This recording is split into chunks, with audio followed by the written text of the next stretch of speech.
إن الحمد لله نحمده ونستعينه ونستغفره ونعوذ بالله من شرور أنفسنا وسيئات أعمالنا من يهده الله فلا مضل له ومن يضلل فلا هادي له أشهد أن لا إله إلا الله وحده لا شريك له وأشهد أن محمدا عبده ورسوله لا نبي بعده صلى الله عليه وعلى آله وسلم تسليما مزيدا. وقال ربنا تعالى في كتابه الكريم يا أيها الذين آمنوا اتقوا الله حق تقاته ولا تموتن إلا وأنتم مسلمون. يا أيها الناس اتقوا ربكم الذي خلقكم من نفس واحدة وخلق منها زوجها وبث منهما رجالا كثيرا ونساء واتقوا الله الذي تساءلون به والأرحام إن الله كان عليكم رقيبا. يا أيها الذين آمنوا اتقوا الله وقولوا قولا سديدا يصلح لكم أعمالكم ويغفر لكم ذنوبكم ومن يطع الله ورسوله فقد فاز فوزا عظيما. أما بعد فإن أصدق الحديث كتاب الله وخير الهدي هدي محمد صلى الله عليه وسلم وشر الأمور محدثاتها فإن كل محدثة بدعة وكل بدعة ضلالة. Alhamdulillahi Rabbil Alamin. Segala puji dan syukur kita panjatkan kehadirat Allah Subhanahu wa Ta'ala.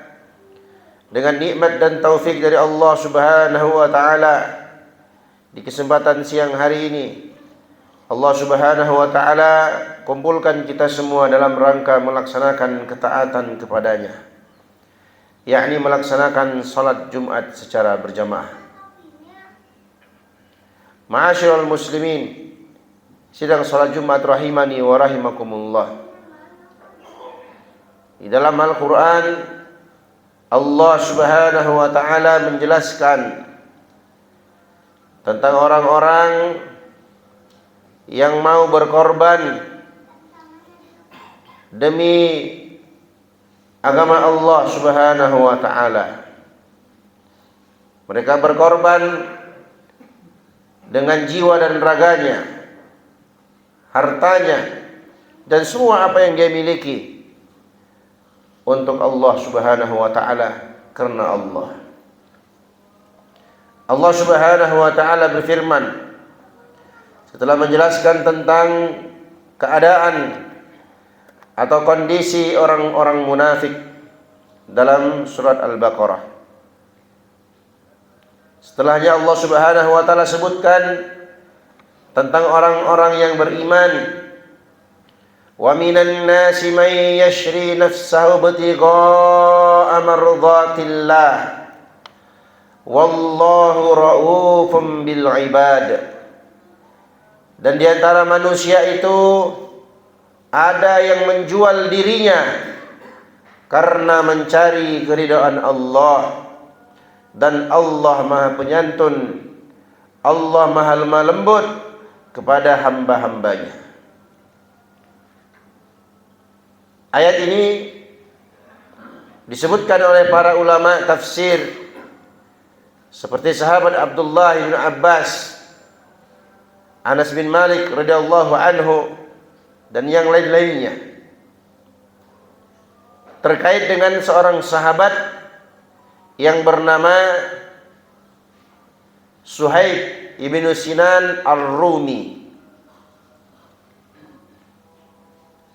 Dahulu beliau awal-awal di Makkah adalah orang yang miskin, orang yang tidak punya harta. Beliau berteman, kenal dengan Nabi Muhammad SAW itu sebelum Nabi Muhammad SAW diangkat menjadi seorang nabi. Bahkan beliau ini termasuk orang yang awal-awal masuk Islam, Ammar bin Yasir radhiyallahu anhu, kita paham bagaimana kisah beliau dalam membela dan bertahan dalam iman Islamnya sampai ibunya dibunuh, tetap bertahan di atas keislaman. Beliau ceritakan, waktu saya datang ke Darul Arqam. Darul Arqam itu artinya rumah Al-Arqam. Al-Arqam salah satu sahabat Nabi itu. Rumah itu dulu dijadikan tempat atau basis pertama orang-orang beriman. Sembunyi-sembunyi di situ. Kalau masuk Islam itu ke situ. Maka Ammar bin Yasir datang, dia lihat sudah ada Suhaib ibn Sinan Ar-Rumi. Nanya, kamu ngapain di sini? Suhaib mengatakan, loh, kamu juga ngapain di sini? Saya mau masuk Islam, saya mau ketemu dengan Nabi Muhammad SAW. Akhirnya mereka berdua masuk ke situ dan masuk Islam. Mereka ingin berjuang bersama Nabi SAW. Waktu itu masih sembunyi-sembunyi. Apa yang terjadi? Jamaah semua dirahmatin Allah Subhanahu wa taala. Ayat ini bercerita tentang beliau. Tidak ada satupun pertempuran yang pernah diikuti oleh Nabi Shallallahu Alaihi Wasallam, melainkan pasti di situ ada sahabat Suhaib ibn Sinan Ar-Rumi. Bahkan beliau mengatakan, saya tidak pernah membiarkan Nabi berada di hadapanku, berada di antara aku dan musuh Nabi Suhaib, itu nggak pernah. Tapi beliau selalu berada di hadapan musuh Nabi, di belakangnya, membela Nabi Muhammad sallallahu alaihi wasallam. Artinya beliau adalah orang yang terdepan dalam membela dan menjaga Nabi Muhammad sallallahu alaihi wasallam. Beliau enggak biarkan Nabi Muhammad di depan. Nah, dan beliau ini salah satu sahabat yang paling belakangan hijrahnya, paling awal masuk Islam, paling belakang hijrah ke Yathrib atau kota Madinah waktu itu. Apa yang terjadi jamaah semoga dirahmati Allah Subhanahu wa taala? Ketika beliau ingin keluar dari Mekkah menuju ke kota Madinah, orang-orang musyrik mengejarnya, menghalang-halanginya. Bahkan beliau mengatakan, "Ya ma'syar Quraisy, wahai orang-orang Quraisy, qad ta'lamuna, sesungguhnya kalian telah mengetahui dengan yakin, ana arma rajulan minkum, aku adalah pemanah terhebat di antara kalian. Kalian tidak akan sampai kepadaku, melainkan anak-anak panahku akan sudah kuhabiskan, kusemburkan kepada kalian. Ketika kalian sampai di sini, maka pedangku akan menebas kalian sampai tidak tersisa seorang pun." Artinya Suhaib ibn Sinan Ar-Rumi radhiyallahu anhu sudah siap kalaupun seandainya mereka ingin menghalang-halangi. Maka orang-orang Quraisy berkata kepada beliau radhiyallahu anhu, "Ya Suhaib, wahai Suhaib, engkau datang kepada kami dalam keadaan miskin, gak punya apa-apa. Sekarang engkau ingin keluar dan membawa semua hartamu?" Suhaib radhiyallahu anhu mengatakan kepada mereka, "Apakah kalian ridha? Apakah kalian akan membiarkan aku pergi kalau seandainya semua hartaku kuserahkan kepada kalian?" Mereka jawab, "Na'am, iya." Maka Suhaib Ar-Rumi radhiyallahu anhu tunjukkan di mana dia menyimpan hartanya, dan beliau berangkat menuju ke kota Madinah. Sampai di kota Madinah, ternyata peristiwa ini diketahui oleh Nabi Muhammad sallallahu alaihi wasallam, dan Nabi mengatakan, "Ribhu Suhaib, ribhu Suhaib." Keberuntungannya Suhaib, keberuntungannya Suhaib. Inilah orang yang dimaksud. Di antara mereka ada yang menjual dirinya karena mencari keridhaan Allah, dan Allah Subhanahu wa taala Maha Penyantun. Allah Maha lemah lembut kepada hamba-hambanya. Mereka rela berkorban dengan harta, bahkan dengan nyawanya, demi untuk membela agama Allah Subhanahu wa taala. Dan kita lihat dari kalangan para sahabat, mereka membela agama Allah Subhanahu wa taala. Bilal bin Rabah radhiyallahu anhu tetap teguh di atas imannya walau dipaksa oleh majikannya Umayyah bin Khalaf. Ya, paksa beliau masuk ke padang pasir, dijemur, diletakkan batu di atas dadanya. Bilal bin Rabah hanya mengatakan, "Ahad, ahad. Allah Maha Esa, Allah Maha Esa. Tidak ada Tuhan yang berhak disembah kecuali hanya Allah." Sampai pada akhirnya Abu Bakar As-Siddiq radhiyallahu anhu membeli Bilal bin Rabah dari tuannya, kemudian dibebaskan. Kolaborasi yang baik antara para sahabat. Ada yang berkorban dengan jiwanya, ada yang berkorban dengan hartanya, ada yang berkorban dengan apa yang dia miliki demi membela agama Allah Subhanahu wa taala. Sahabat Abdurrahman bin Auf juga demikian.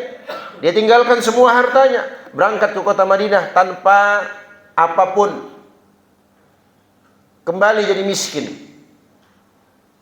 Yang tadinya seorang yang kaya raya, berangkat ke kota Madinah, berhijrah demi membela agama Allah Subhanahu wa taala, jadi miskin dia.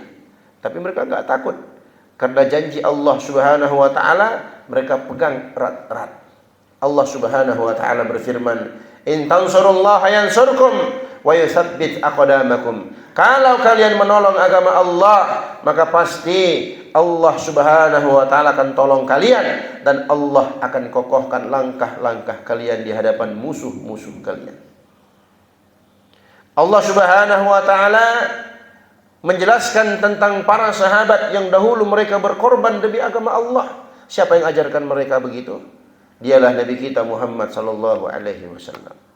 Nabi Muhammad sallallahu alaihi wasallam sebelum diangkat menjadi nabi adalah orang yang terpercaya, orang yang paling jujur dan amanah di antara orang-orang kafir Quraisy di waktu itu. Digelar sebagai Al-Amin, seorang yang sangat jujur. Begitu beliau mendakwahkan tauhid, mengajak manusia untuk beribadah hanya kepada Allah, tinggalkan semua Tuhan-Tuhan yang disembah selain Allah. Apa kata mereka? Aja'alal alihata ilahan wahidah. Apakah Nabi Muhammad ini ingin menjadikan Tuhan-Tuhan yang banyak ini menjadi satu saja? Inna hadza la syai'un ujab. Sesungguhnya ini adalah perkara yang sangat mengherankan. Orang-orang musyrik heran. Kenapa Nabi Muhammad mengajak mereka untuk beribadah hanya kepada satu Tuhan saja? Mereka marah. Bahkan mereka memusuhi Nabi Muhammad sallallahu alaihi wasallam. Nabi Muhammad sallallahu alaihi wasallam berjuang dengan jiwa dan hartanya. Nabi Muhammad sallallahu alaihi wasallam habiskan semua hartanya demi agama Allah. Itulah yang diajarkan kepada para sahabatnya, maka para sahabat pun demikian. Mereka rela mengorbankan apa saja yang mereka miliki demi untuk agama Allah Subhanahu wa taala. Jamaah yang semoga dirahmati oleh Allah Subhanahu wa taala. Allah Subhanahu wa taala menjanjikan dalam surah At-Taubah ayat 111. Allah Subhanahu wa taala berfirman, "Innallaha ashtara minal mu'minina anfusahum wa amwalahum bi anna lahumul jannah." Sesungguhnya Allah Subhanahu wa taala telah membeli dari orang-orang beriman diri dan harta mereka dengan memberikan surga untuk mereka. Yuqatiluna fi sabilillahi fayaqtuluna wa yuqtalun. Mereka itu berjihad, berperang di jalan Allah sampai mereka menewaskan musuh-musuhnya atau mereka yang tewas di tangan musuhnya. Wa'dan alaihi haqqa fit Taurati wal Injili wal Quran. Itulah janji Allah Subhanahu wa taala di dalam Taurat, Injil dan Al-Quran. Wa man awfa bi ahdihi minallahi fastabshiru bi bai'ikumul ladzi bay'atum bih wa dzalika huwal fawzul 'adzim. Dan barang siapa yang telah menepati janjinya kepada Allah Subhanahu wa taala, maka bergembiralah dia dengan jual beli perniagaan yang telah kamu lakukan, dan itulah kemenangan yang sangat besar. Allah Subhanahu wa taala janjikan surga bagi mereka-mereka yang mau membela, berkorban demi agama Allah Subhanahu wa taala. Itulah yang dilakukan oleh para sahabat. Dan itulah yang dilakukan oleh para ulama-ulama setelah mereka, dari kalangan tabi'in, atba'ut tabi'in, dan para ulama ahlus sunnah wal jamaah. Mereka berikan semua apa yang mereka miliki. Ilmu, pikiran, tenaga, harta, bahkan nyawa pun mereka serahkan demi untuk agama Allah Subhanahu wa taala. Setiap muslim selalu berjanji dan selalu mengucapkan, inna salati wa nusuki wa mahyaya wa mamati lillahi rabbil alamin. Sesungguhnya salatku, sembelihanku, hidup dan matiku itu hanya untuk Allah Subhanahu wa taala, Rabbul Alamin, Tuhan pencipta alam semesta. Maka dari itu, jamaah yang semoga dirahmati oleh Allah Subhanahu wa taala, mari kita bersama-sama melakukan apa yang bisa kita lakukan demi agama Allah Subhanahu wa taala. Lakukan hal yang bisa kita lakukan. Ambil andil apapun yang bisa kita berikan demi membela agama Allah Subhanahu wa taala. Agama yang dibawa Nabi Muhammad sallallahu alaihi wasallam, agama yang diserukan oleh Nabi Muhammad sallallahu alaihi wasallam, intinya adalah mengajak manusia untuk mentauhidkan, mengesahkan Allah. Beribadah hanya kepada Allah. Berdoa kepada Allah. Menyembelih kepada Allah. Menyembelih untuk Allah Subhanahu wa taala. Jangan dia berdoa kepada selain Allah. Jangan dia meminta-minta di kuburan-kuburan, minta-minta di pohon-pohon, minta di batu, sungai, laut, atau tempat-tempat yang biasa dikeramatkan oleh sebagian manusia. Jangan. Itulah inti dakwah yang dibawa oleh Nabi Muhammad SAW. Tinggalkan segala bentuk peribadatan kepada selain Allah, menuju peribadatan murni hanya kepada Allah Subhanahu wa taala. Wa qala rabbukum ud'uni astajib lakum innal ladzina yastakbiruna an ibadati sayadkhuluna jahannama dakhirin. Tuhanmu yakni Allah berfirman, ud'uni, berdoalah kalian kepadaku, kata Allah. Allah perintahkan kita, berdoalah kamu kepadaku, astajib lakum, pasti aku akan kabulkan doa kalian. Kemudian Allah ancam, innal ladzina yastakbiruna an ibadati, sesungguhnya orang-orang yang menyombongkan diri dari beribadah kepadaku.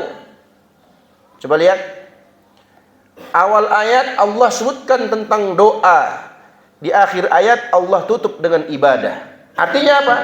Doa adalah bagian dari ibadah kepada Allah. Makanya nggak boleh kita berdoa meminta kepada selain Allah. Sesungguhnya orang-orang yang menyombongkan diri dari berdoa, dari beribadah kepadaku, dia akan masuk ke dalam neraka jahanam dalam keadaan hina. Ketika ada sebagian orang-orang yang mengajarkan, kamu kalau punya hajat silahkan datang kuburan fulan, minta di situ, sampaikan hajatmu, nanti dia sampaikan kepada Allah. Kita ingat ayat dalam Al-Quran. Ternyata Allah Subhanahu wa taala larang kita, enggak boleh seperti itu. Nabi Muhammad sallallahu alaihi wasallam, para sahabatnya, tabi'in, atba'ut tabi'in, para ulama yang mengikuti mereka dengan baik, tidak pernah mengajarkan kita untuk meminta, berdoa di kuburan, minta kepada penghuni kubur. Enggak ada. Kepada siapa kita meminta? Allah ajarkan dalam Al-Quran. Nabi Muhammad sampaikan kepada manusia, litubayyina linnasi ma nuzzila ilaihim, agar kau jelaskan kepada manusia, wahai Muhammad, apa yang diturunkan kepada mereka. Apa itu? Rabbakum, berdoalah kalian kepada Tuhanmu. Wa qala rabbukum ud'uni, Tuhanmu Allah berfirman, ud'uni, berdoalah kalian kepadaku, kata Allah. Bukan kepada selain Allah. Itulah inti ajaran yang dibawa Nabi Muhammad sallallahu alaihi wasallam. Makanya ketika mereka diajak untuk mengucapkan la ilaha illallah, yastakbirun, mereka menyombongkan diri. Orang-orang kafir Quraisy tahu, paham.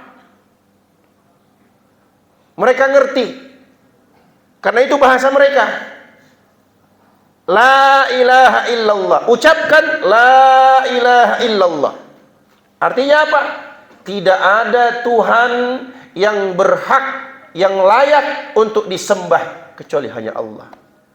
Mereka paham kalau begitu semua sembahan-sembahan yang mereka sembah, berhala-berhala yang mereka letakkan di samping Ka'bah itu harus ditinggalkan. Latta, Uzza, Manat harus ditinggalkan. Mereka paham itu. Itulah titik permusuhan mereka dengan Nabi Muhammad SAW yang sebelumnya mereka percaya kepada beliau. Setelah diangkat menjadi Nabi, Nabi Muhammad SAW jalankan tugasnya dari Tuhan pencipta langit dan bumi, Allah Subhanahu wa taala, mengajak mereka untuk menyembahnya kepada Allah, mereka tidak mau. Itu inti permusuhannya. Jadi inti dakwahnya mengajak manusia untuk mentauhidkan Allah. Sekarang kita tanyakan kepada diri kita, sudah seberapa banyak andil yang telah kita berikan kepada dakwah ini. Dakwah yang mengajak manusia untuk kembali kepada Allah, mengesahkan Allah, mentauhidkan Allah, dan menjauhi segala bentuk kesyirikan kepada Allah Subhanahu wa taala. Barakallahu li wa lakum fil Qur'anil azim wa nafa'ani wa iyyakum bima fihi minal ayati wadh-dhikril hakim. Aqulu qawli hadza wa astaghfirullah li wa lakum wa lisairil muslimina min kulli dhanbin innahu huwal ghafurur rahim.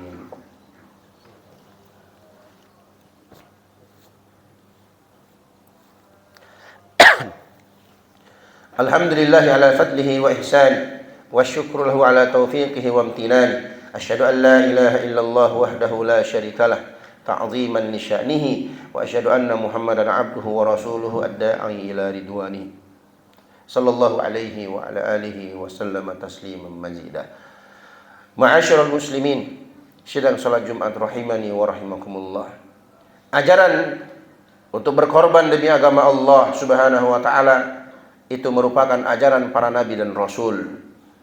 Bapaknya para nabi, Abul Anbiya, nabi kita Nabi Ibrahim alaihissalam, dan anaknya Nabi Ismail alaihissalam telah mencontohkan hal ini. Falamma balagha ma'ahu as-sa'ya qala ya bunayya inni ara fil manami anni azbahuka fanzur madza tara.